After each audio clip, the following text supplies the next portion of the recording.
there are four types of data: string, integer, float, and boolean. ठीक है, हाँ हाँ हाँ, यू आर राइट, है ना। लेकिन अब हम लोग के लिए, अब हम लोग को स्टैंडर्ड को अप करना होगा, है ना, तो अब वो हम लोग के लिए एनफ नहीं है। हम्म, अपने आप को म्यूट कर लेना। हम्म, तो सबसे पहले हम लोग को ये जानना चाहिए कि डेटा टाइप होता क्या है पाइथन में, ठीक है। तो बेसिकली पाइथन में data type determines the type of value a variable holds, ठीक है। तो जैसे मैं बोल रहा था ना कि पाइथन का एक लैंग्वेज होता है ऐसे ऐसे, वो बहुत ओवर सिंप्लीफिकेटेड वर्जन है, ठीक है। तो जैसे पाइथन में ज्यादातर जो भी चीज तुम टाइप करते हो ना, वो एक वेरिएबल ही होती है, ठीक है। जैसे ये तो जावास्क्रिप्ट होगी, जैसे एनीथिंग यू राइट पाइथन में वो एक वेरिएबल है। लेकिन अब इसको ये मत कंफ्यूज कर लेना, ये मैं सिस्टर्स के लिए बोल रहा हूँ क्योंकि उन लोग वेरिएबल्स अभी तक सीखे नहीं है, एक्स और वाई। इसको ये मत कंफ्यूज कर लेना एक्स और वाई से, ठीक है। एक्स और वाई मैथमेटिकली डिफाइंड वेरिएबल्स हैं। अगर किसी का भी माइक ऑन है तो ऑफ म्यूट कर लेना अपने आप को, ठीक है। यहाँ पे किसी का ऑन है क्या? I hope not. तो ये मैथमेटिकली डिफाइंड वेरिएबल्स है ना, ये पाइथन के लिए वेरिएबल्स नहीं है। लेकिन पाइथन के लिए जो भी तुम लिखते हो, जैसे किसका नाम लूं, मैनुअल, चलो, ये एक वेरिएबल है पाइथन के लिए, ठीक है। तो what is the data type, इसको बस कंफ्यूज मत करना अपने आप को। इन पाइथन मैं तुम्हारे सामने लिख रहा हूँ, स्क्रीन दिख रही है ना, हाँ दिखनी होनी चाहिए। अच्छा, ये मेरा एआई काम करने लगा, ठीक है। ये भी डेफिनेशन जो है ये बहुत हद तक सही है ना। लेकिन मुझे ये चाहिए, मैं ये लिखता हूँ। Data type is tells us what type of data a variable holds or can be inputted in a program, ठीक है।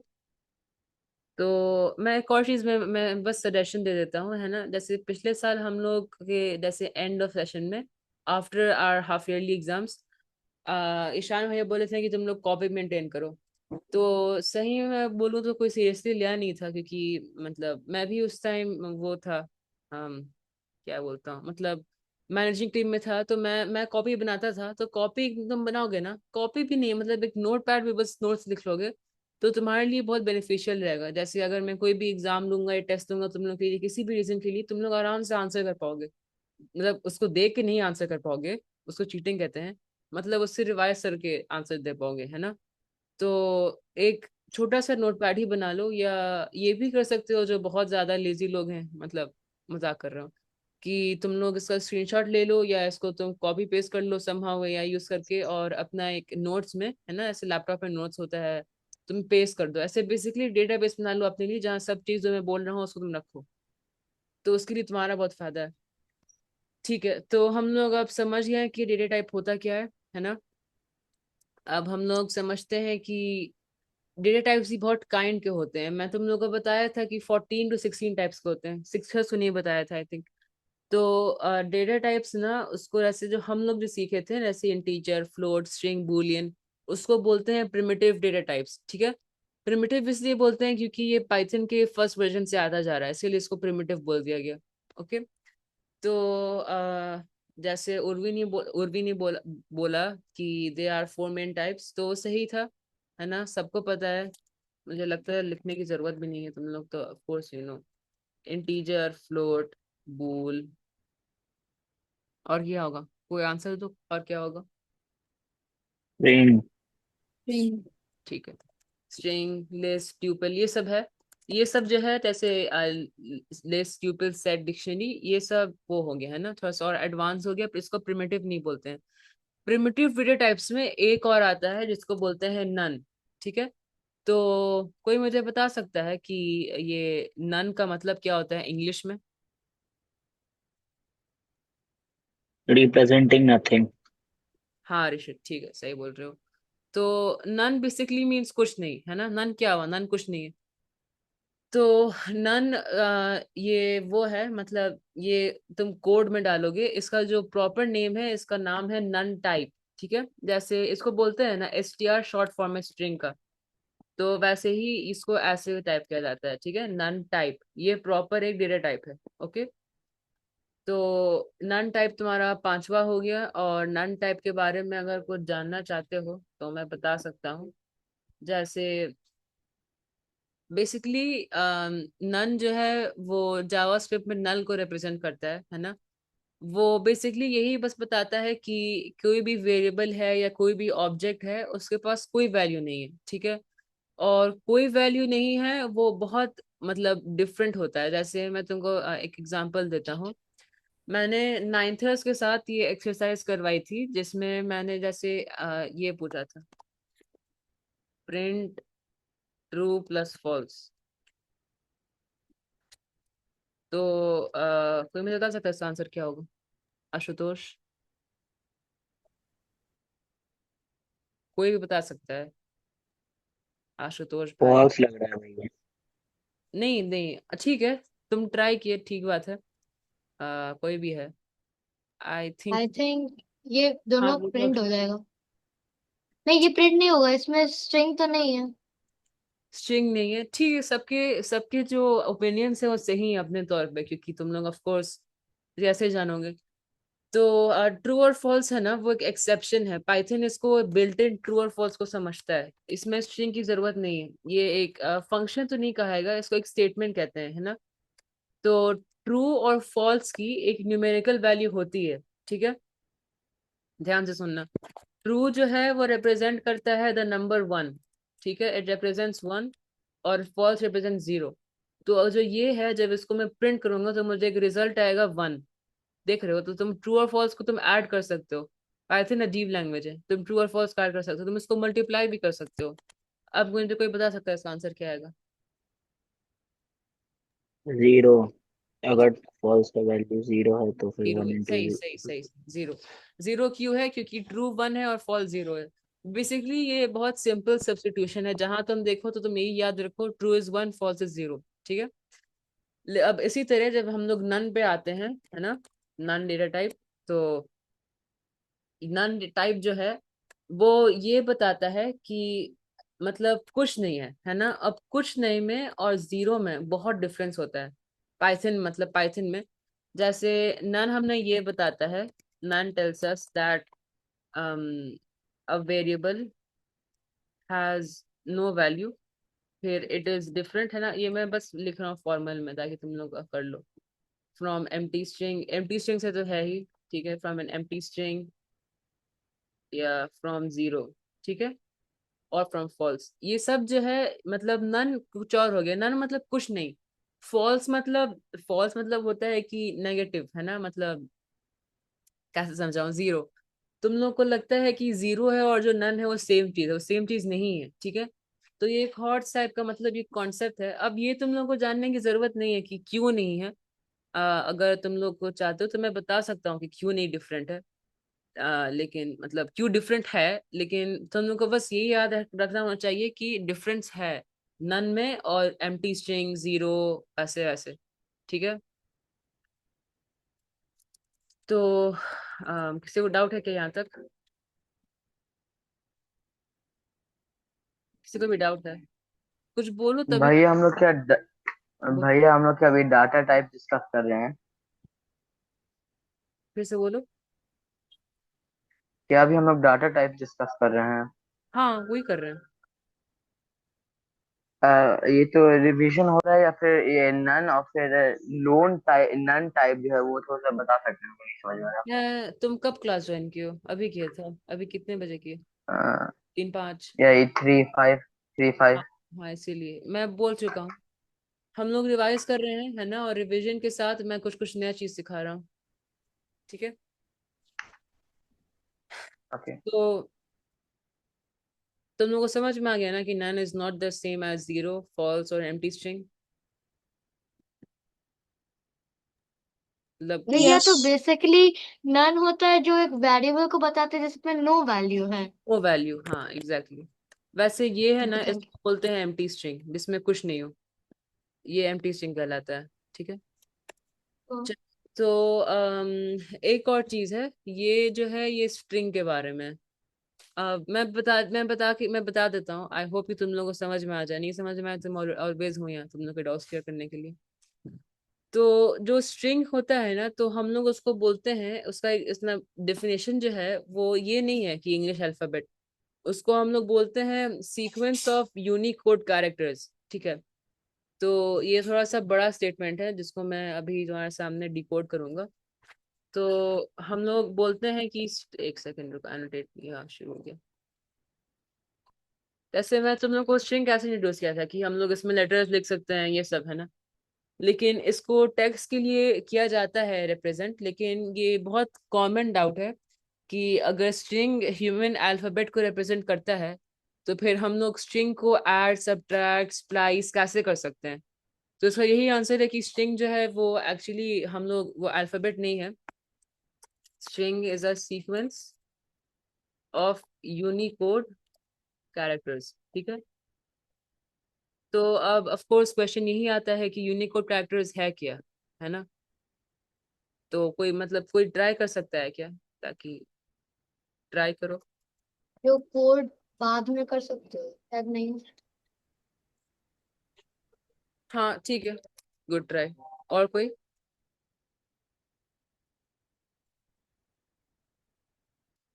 तो बेसिकली ना मैं आंसर कर देता हूँ। यूनिकोड कैरेक्टर ये है कि जैसे तुम ये समझो, जैसे जो भी तुम लेटर या सिंबल या कैरेक्टर यूज करते हो ना अपने डेली लाइफ में। फॉर एग्जाम्पल एक लेटर ए रख लो, ठीक है। सो लेटर ए का एक एक्चुअली एक कोड होता है। जैसे अगर तुम लोग अगर कहीं भी गए होगे, तुम्हारा हम लोग स्कूली का एग्जांपल ले लेते हैं, तुम लोग के पास है ना एक एडमिशन नंबर।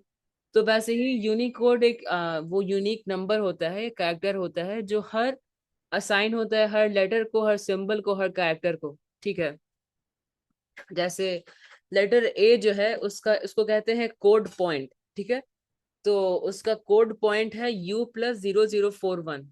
ठीक है, तो यूनिकोड से क्या फायदा होता है कि तुम जहां भी प्रोग्राम में तुम कोडिंग करोगे या जहां भी तुम अपना मतलब स्किल्स दिखाओगे जो तुम सीखोगे, तो वो एकदम सेम रहता है। ठीक है, तो इसका बस सिंपल डेफिनेशन यही है कि string is a sequence of unique code characters. ठीक है, एंड फिर तुम लोग पूछोगे कि व्हाट इज यूनिक कोड,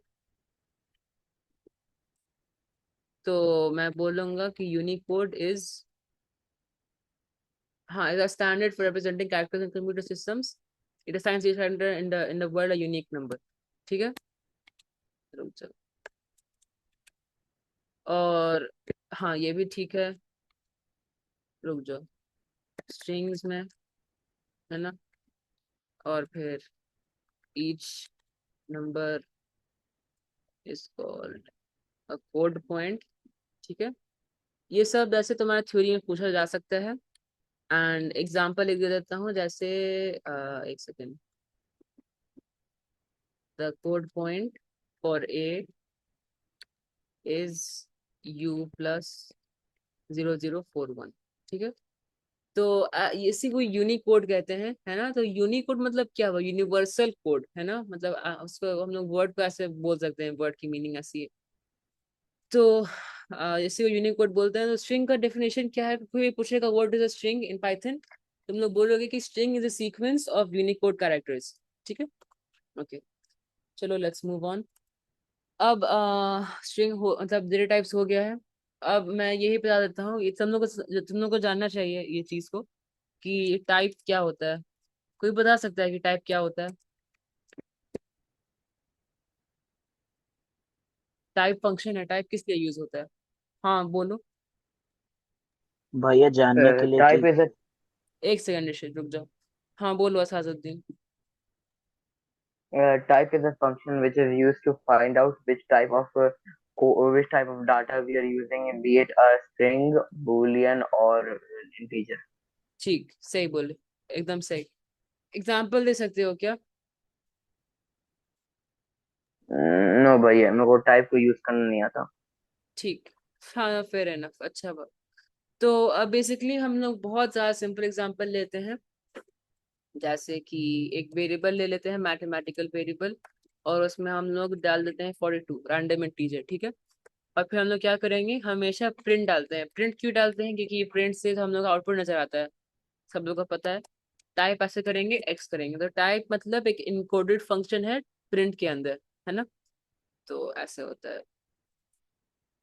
तो इसका क्या आएगा, जल्दी बता दो, क्या इसका रिजल्ट आएगा। इंटीजर। भैया इंटीजर। इंटीजर। हाँ चलो, क्लास इंट ऐसे आ भैया हम लोग को एक्स एक स्ट्रिंग रखना है तब कैसे रखेंगे? फिर से बोलो। अगर हम लोग को एक्स को एक स्ट्रिंग बनाया जैसे स्ट्रिंग 42, वो कैसे बनाएंगे तब? अगर देखो मैं सिखा चुका हूँ, अगर तुमको किसी भी चीज को स्ट्रिंग बनानी है, तुम बस एक कोट में उसको तब डाल, कोड। बस एक कोट चाहिए और कुछ नहीं। तुम देखो, जैसे अगर तुम, मुझे समझ में नहीं आया, लेकिन तुम ऐसे नहीं कर सकते हो, तुम इसको ये डिफाइन नहीं होगा, ठीक है, ये ऐसे काम नहीं करता है। तो हमेशा तुमको ऐसे एक वेरिएबल लेना पड़ेगा, जैसे एक्स और फिर ऐसे, ठीक है। तुम कुछ भी ले सकते हो वेरिएबल में, सबको पता है ना, जैसे इंटीजर ले सकते हो या एक स्ट्रिंग ले सकते हो, है ना। ओके, चलो ओके मूव, भैया, थैंक यू। कोई बात नहीं। तो टाइप हो गया, अब ऑपरेटर्स के लिए मुझे नहीं सिखाना है, मैं इतने बार जा चुका हूँ। क्या क्या है, एडिशन है, सबको पता है, सब्ट्रैक्शन, मल्टीप्लिकेशन, डिवीजन, बस सब लोग को डाउट इसी दो में होता है, फ्लोर डिवीजन में और मॉड्यूलस में। तो मुझे कोई बता दो क्या होता है, व्हाट इज फ्लोर डिवीजन।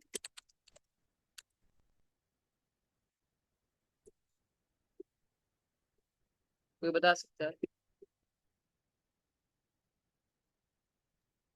भैया फ्लोट डिवीजन मतलब जैसे कि अगर डबल स्लैश डालेंगे तो फिर जो पॉइंट में नंबर आएगा वो राउंड अप हो जाएगा।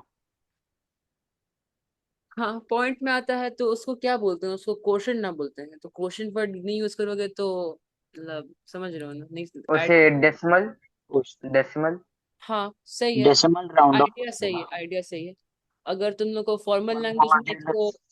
वो करना होगा, बोलना होगा, तो ऐसे बोलोगे ना, ऐसे floor division is a mathematical operation, ठीक है।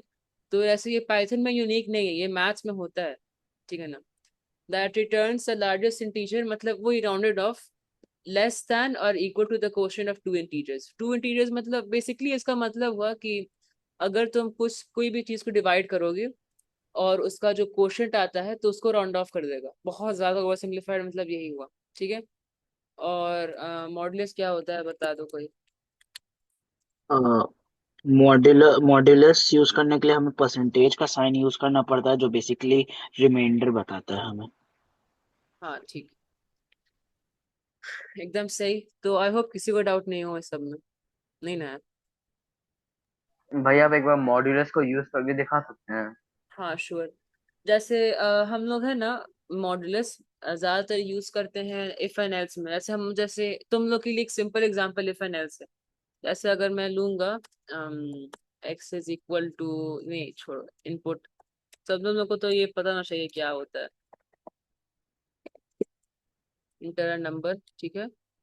और फिर हम लोग यहाँ पे ले लेंगे इफ एक्स, देखो मॉडुलस यहाँ पे यूज होता है, देखो। तो बेसिकली अगर हम लोग यहाँ पे कोई भी और यूज करेंगे ना ऑपरेशन को, ये काम नहीं करता है अच्छे से, मतलब मैं एक्सप्लेन करता हूँ। हम लोग यहाँ पे क्या कर रहे हैं, हम लोग एक इनपुट ले रहे हैं, किसी भी हम लोग ले रहे हैं यूजर से, और फिर जो भी इनपुट है होगा वो हम लोग चेक करेंगे कि वो इवन है या वो ऑड है ना। ये कोड से यही अकम्प्लिश हो रहा है। मैं टेस्ट में है ना ये भी पूछता हूँ कि अकम्प्लिश क्या हो रहा है कोड से। तो सॉरी भैया, मगर मैं थोड़ा सा रिवाइज करा सकते हैं कि इनपुट क्या था?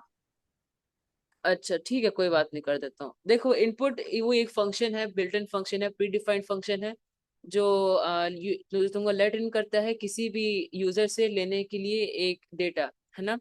जैसे जो भी चीज तुम पाइथन में करते हो, तुम करते हो डेटा के साथ, तो यही है, जैसे इनपुट तुम करोगे और व्हाट इज योर नेम कर दो, रुक जाओ। ओ याद आ गया भैया, थैंक यू, याद आ गया। याद आ गया। बेसिकली आप हमसे एक क्वेश्चन पूछेगा डेटा पैनल में व्हाट इज योर नेम, तो हम लोग डाल सकते हैं क्या है उसका।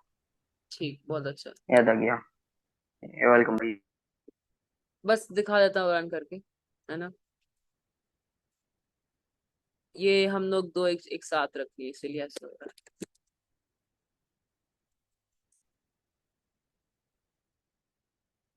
चलो, व्हाट इज योर नेम, है ना, तो ऐसे ही होता है। ओके, चलो, तो इससे हम लोग क्या अकॉम्प्लिश कर रहे हैं, हम लोग देख रहे हैं कि एक नंबर जो है वो इवन है या ऑड है। तो मॉड्यूलस से हम लोग क्या करते हैं कि अगर हम लोग यह एक नंबर डालेंगे जैसे 5, तो 5 मॉड्यूलस बाई 2, है ना, तो मतलब ये उसका मतलब वे होता है बोलने का। तो हम लोग क्या कर रहे हैं कि 5 का जो भी रिमाइंडर आएगा that should be equal to 0। अब तुम लोग को पता है ना significance of double equal to, मैं इतने बार बता चुका हूँ, किसी भी डाउट नहीं होनी चाहिए उसमें। तो यही मतलब मेन वो है, हाँ अगर हम भाई। डिवाइड करेंगे या हम लोग कुछ भी और करेंगे तो वो रिजल्ट नहीं आएगा, क्योंकि डिवाइड में कोशेंट और रिमाइंडर दोनों आता है। तो हम लोग क्वोशंट से कुछ करना है नहीं, उसका कोई लेने देना है नहीं, तो हम लोग उसे क्यों यूज करें, है ना। और फ्लोट डिवीजन में वो क्वोशंट आता है, तो यहाँ पे मोस्ट एप्रोप्रिएट क्या है, मॉड्यूलस है। तो मॉड्यूलस का यही यूज केस है कि अगर रिमाइंडर के साथ कुछ करना होता है तो हम लोग ये यूज करते हैं। 8 के फाइनल एग्जाम में इससे बहुत क्वेश्चन आते हैं स्कूल में। अ, थोड़ा ठीक, सा आप वो बता सकते हैं क्या था ये मॉड्यूलस, को नहीं समझ में आ रहा है। देखो रिमाइंडर मॉड्यूलस, निकालता है, रिमाइंडर क्या हाँ करता है? ठीक ठीक ठीक, सुनो। मॉड्यूलस जो है वो क्या है, वो एक ऑपरेशन है, ठीक है, मैथमेटिकल ऑपरेशन है। तो ऑपरेशन क्या होता है, वो तुम लोग को दो इंटीजर के बीच में कुछ करने देता है, ठीक है, किसी कोई भी एक ऑब्जेक्टिव को अकॉम्प्लिश करने में हेल्प करता है ना। तो मॉड्यूलस क्या करता है कि अगर मैं करूंगा प्रिंट 5 मॉड्यूलस 2, ठीक है, तो आंसर क्या आएगा, 1 आएगा। 1 कैसे आएगा, जब तुम 5 और 2 को डिवाइड करते हो, 5 2, तो यहाँ पे नहीं, क्वेश्चन डालते हो 4 आते हो, यहाँ पे 1, तो 1 यहाँ पे क्या है, रिमाइंडर है, यही 1 को पाइथन यहाँ पे डिस्प्ले कर रहा है। तो मॉड्यूलस क्या करता है, मॉड्यूलस तुमको वही रिमाइंडर को हमेशा दिखाता है, ठीक है। मॉड्यूलस का बस यही सिंपल काम। तो यही चीज को जब हम लोग इसको इक्वेट करते हैं 0 के साथ, तो हम लोग कर देंगे, रुको, 5, ऐसे 5 नहीं, ऐसे 4, ऐसे मैं क्वेश्चन पूछता हूँ, चलो।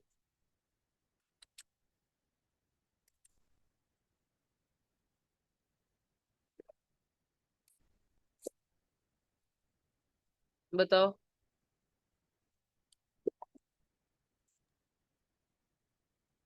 रुको रुको, यस। कोई बताना मत, कोई बताना मत। अयान अजीज 6 अनम्यूट करो। मुझे ज्यादातर डर ये है कि 6 है, फॉलो नहीं कर पाएंगे। हाँ अयान, हेलो। भैया इसका आंसर 0 ही होगा। 0 ही होगा, तो तुम क्या बोल रहे हो कि ऐसे अगर मैं बूलियन फंक्शन में तुम्हारा आंसर मांगूंगा तुम क्या बोलोगे, बूलियन डेटा टाइप, सॉरी, बूल्स में अगर तुमको आंसर देना तुम क्या बोलोगे, कहाँ चला गया। नहीं पता भैया। अच्छा मुझे ये बताओ कि बूल्स होता क्या है, बस ये बता दो। ट्रू, ट्रू या फॉल्स। ट्रू या फॉल्स, एग्जैक्टली, तो इसका आंसर क्या होगा,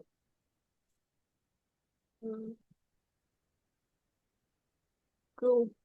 ट्रू। हाँ एकदम सही बोल रहे हो, इतना हेजिटेट मत करो, तुम सही आंसर दे रहे हो।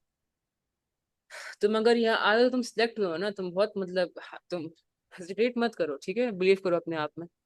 तो इसका ट्रू ही होगा ऑफ कोर्स, ठीक है। चलो हम लोग मूव करते हैं, तो हम लोग के ये दोनों हो गया। भाई आप बूलियन कैसे यूज करेगा उस पे, वो जो आपने अभी दिया था 4 नहीं, मॉड्यूलस उसमें 2, उसमें उस पे जरूरी नहीं कि उसमें जरूरी नहीं कि हम लोग बुलियन यूज करें, मैं बस एक सिंपल क्वेश्चन था, मैं उससे एक थोड़ा सा और मैं उसको सेकंड क्वेश्चन पूछा कि अगर मैं ये तुमसे बुलियन में पूछूंगा कि बुलियन में जवाब दो, तो तुम कैसे दोगे। बुलियन में क्या करता है ना, इसमें बुलियन का एक बहुत बड़ा ये एडवांटेज है कि वो तुम्हारे जो भी क्वेश्चन को बहुत सिंप्लीफाई कर देता है। जैसे मतलब नो नॉनसेंस आंसर्स, है ना, मतलब बस यस में जवाब दो या नो में जवाब दो, कोई ये सब मत बताओ क्या हो रहा है क्या हो रहा है, सब नहीं जानने की जरूरत है। तो ये कोडिंग में काम आता है। चलो, आप एक बार यूज करके दिखा सकते हैं? बुलियन को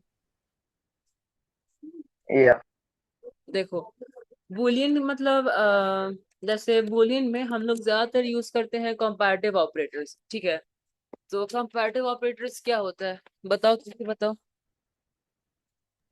equals to, double equals to जो बताता है एग्जैक्ट यही number, equals to of greater than sign हाँ हाँ दिखाता है कि इस नंबर के इक्वल या उससे कम, फिर ग्रेटर देन साइन और इक्वल से जो दिखाता है इस नंबर से ग्रेट या इस नंबर के इक्वल।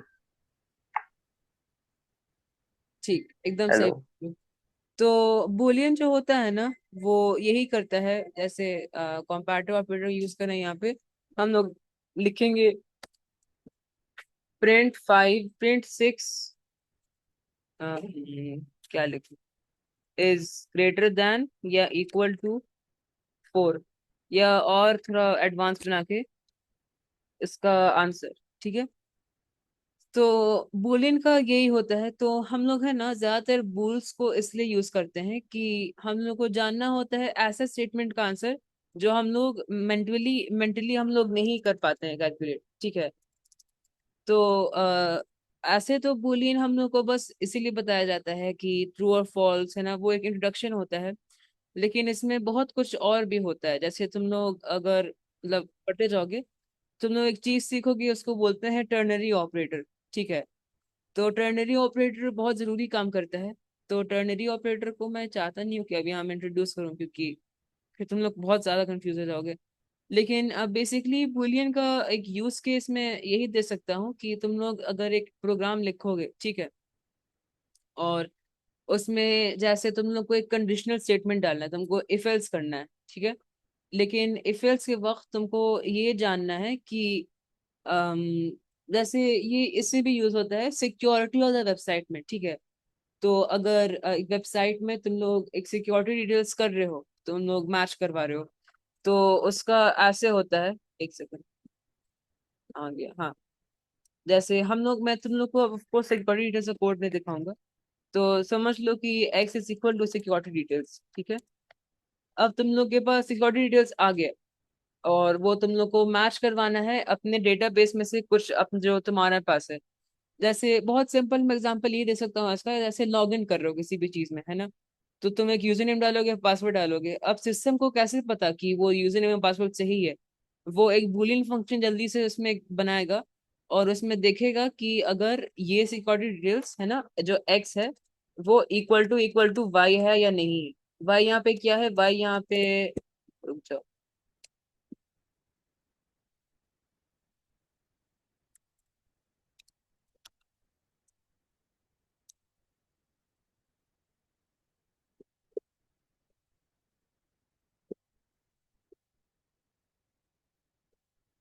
तो ये क्या करेगा सिस्टम, तुम्हारा सिस्टम में देखेगा कि बूलियन फंक्शन डाल के कि ये दोनों सेम है या नहीं। अगर सेम नहीं होगा तो तुम्हारा एकदम लॉग इन नहीं हो पाओगे। तो ये यूज केस है ना। हाँ साजुद्दीन बोलो। तो बोलियंस को हम लोग स्ट्रिंग की तरह अपोस्ट्रोफी नहीं डाल के यूज करते हैं, इंटीजर के आईएनटी नहीं लिखे। उसको कंपैरेटिव ऑपरेटर्स जब डालते हैं तो वो ऑटोमेटिकली यूज हो जाता है देखो, ना। वो तुम्हारा जो क्वेश्चन का आंसर है ना, हम लोग के अगले क्लासेस में है। हम लोग तो बुलियंस अभी। हम लोग बहुत चीज के साथ यूज कर सकते हैं, हम लोग स्ट्रिंग के साथ यूज कर सकते हैं। और हाँ, बूलियन को करने के लिए तुमको कंपैरेटिव ऑपरेटर यूज करना पड़ेगा। मतलब जरूरी नहीं है, एक्सेप्शंस भी होते हैं बहुत। लेकिन ज्यादातर अगर मतलब सिंपल बुलियंस को, एग्जांपल चाहिए, हाँ बोलो। मतलब बुलियंस के लिए कुछ स्पेशल वर्ड टाइप करना होता है उन्हें यूज करने के लिए। जैसे हम लोग इंटीजर्स के लिए स्पेशल वर्ड है या स्पेशल कैपिटल लेटर है, उसका सिंबल है अपोस्ट्रोफी, और फिर इंटीजर्स के लिए स्पेशल चीज है वो आईएनटी लिखते हैं हम लोग ब्रैकेट पहले, सिंपलीफाई करने के लिए इंटीजर है। और अच्छा, फ्लोट्स वाले वो डेसिमल्स हैं तो पता चल जाएगा। तो ठीक। बुलियंस की कोई ऐसी स्पेशल चीज है या नहीं है, बस ये बूलियंस को हम लोग कंपैरेटिव बूल लिखते ऑपरेटर हैं के ना, साथ बी ऑटोमेटिक ओ आ जाता एल है। लिखते हैं। तो बूल को तो वो तो लिखते हैं, कोड में कैसे लिखते हैं, कोड में? कोड में जैसे वो सब मैं कैसे तुमको दिखाऊं। बहुत मतलब अंदर अंदर में छिपा रहता है ना बूल का जो फंक्शन होता है। अम, एक स्निपेट तुमको, देखो टाइम क्या हो रहा है अभी, 3:34। अच्छा, ठीक है, रुको मैं भैया, मैं करता हूँ। हाँ हाँ अक्षय बोलो। बूलियन कमांड यूज करने के लिए हम लोग को कोई वेरिएबल लेना है, उसके बाद हम लोग को बस डबल इक्वल टू साइन डाल देना है। फिर जब हम लोग रन करेंगे प्रोग्राम तो फिर वो बूलियन रन करेगा। देखो बुलियन को करने के लिए ये मैं तुमको एक सिंपल एग्जांपल दे रहा हूँ। ठीक है, तो जो भी एग्जांपल तो ये मत समझो कि ये ही बस हो सकता है, ठीक है। मतलब जरूरी नहीं है कि हम लोग एक वेरिएबल को डिफाइन करके बूलियन को यूज करें। और बूलियन को यूज करने के लिए खूब सारे ऑपरेटर्स होते हैं, है ना, बस डबल इक्वल डिफाइन नहीं है। बहुत जगह तुमको ये भी चेक करना होता है कि कौन सा बड़ा है, कौन सा छोटा है, या कौन सा नॉट इक्वल टू है, क्योंकि अगर 2 बार इक्वल टू हो गया तो वो भी प्रॉब्लमेटिक हो सकती है। तो वो सब तुम लोग समझ सकते हो कि थोड़े टेक्निकलिटीज हैं, है ना। रुक जाओ। हाँ, रुको, मैं एक कोड में, तुम लोगों को स्क्रीन नहीं दिखनी चाहिए अभी, अपने में अभी कोड में सर्च कर रहा हूँ, रुक जाओ। ठीक है, जैसे मैं तुमको आज ये पढ़ाने वाला था, फंक्शन, कस्टमाइज फंक्शंस। देखो, आ, तुम लोग को लगता है कि बूलियन बस हम लोग को ज्यादातर काम नहीं आता है ना। ऐसे ये एक बहुत सिंपल फंक्शन है। तो मैं तुम लोग को ये फंक्शन बाद में सिखाऊंगा, लेकिन हाँ, लेकिन इसमें बेसिकली जैसे जो ये है ना, age greater than equal to 18, ये इसको कहते हैं बूलियन एक्सप्रेशन, ठीक है साजुद्दीन, इसको कहते हैं बूलियन एक्सप्रेशन। तो एज यहाँ पे तुमको ये नहीं देखो कि एज है क्या, बेसिकली ये एज वो डेटा तुमको बाद में मिलेगा, वो मतलब वो उसको छोड़ो। बस ऐसे ही एक एग्जांपल होता है बूलियन एक्सप्रेशन का, ठीक है। और अगर मैं इसको थोड़ा सा और मतलब वो इसको एक्सपैंड करूंगा तो ऐसे आता है, ठीक है,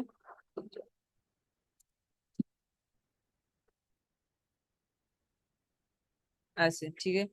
तो अगर हम लोग इसको रन करेंगे अभी, इसमें बेसिकली क्या हुआ है, तुम लोग को तो एकदम अच्छे से पता है ना ये वाला एक्सप्रेशन, इफ एल्स ब्लॉक का सबको जानना चाहिए। बेसिकली अगर मैं, हाँ ठीक, ठीक है, अगर मैं कोई भी एज एंटर करूंगा से 20, और you are eligible to vote आ गया, तो ये बस इसीलिए आया क्योंकि यहाँ पे जो बूलियन एक्सप्रेशन है मेरा, ये मेरा देख रहा एक्सप्रेशन कि मेरा 18 से एज बड़ी है, तो इसीलिए आई कैन वोट। तो यही काम आता है बूलियन एक्सप्रेशन का, है ना। जहां भी तुम लोग कंपेयर कर रहे हो या इक्वलाइज कर रहे हो, तुम एक बूलियन एक्सप्रेशन को यूज कर रहे हो। और जैसे असादुद्दीन जो मैं बोल रहा था ना बूल के बारे में, ये बूल, तो बूल जो होता है वो कन्वर्ट करता है, ठीक है। तो that is a different thing, है, ठीक है। अब ठीक है भैया, थैंक यू।